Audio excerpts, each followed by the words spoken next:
Vanasthalipuram police station పరిధిలో గంజాయి batch హల్చల్ చేసింది. హాస్పిటల్ ఎదుట మద్యం తాగొద్దు అన్నందుకు వేణుగోపాల్, విద్యాసాగర్ అనే వ్యక్తులపై దాడి చేసింది గాంజా బ్యాచ్.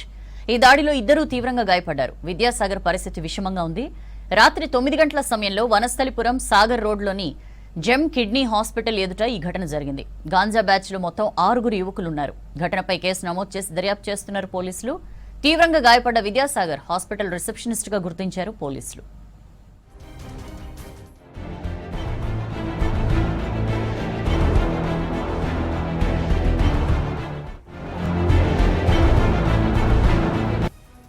వస్తుంటే హాస్పిటల్ ముందర కూర్చొని తాగుతుంటే ఇక్కడ తాగొద్దు అనే విషయానికి వాళ్ళు మా మీద దాడి చేయడానికి రెడీ అయినారు.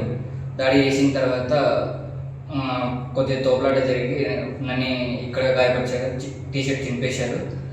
మా స్టాఫ్ అతన్ని, విద్యాసాగర్ అతన్ని కత్తితో కొడడానికి ట్రై చేసి 2-3 కాట్లు పడేవి వచ్చారు. క్రిటికల్ కేర్లో ఉన్నారు, ఇప్పుడు ఐసీయూలో ఉన్నారు. తీవ్రమైన బ్లీడింగ్ అయ్యింది, లోపల కొద్దిగా ఇన్ఫెక్షన్ టైప్లో చిన్న పేరుకి కాటు పడింది. ఇప్పుడు ఐసీయూ సర్జరీ నైట్ 3 అవర్స్ పైన పెద్ద సర్జరీ అయ్యింది. ఇప్పుడు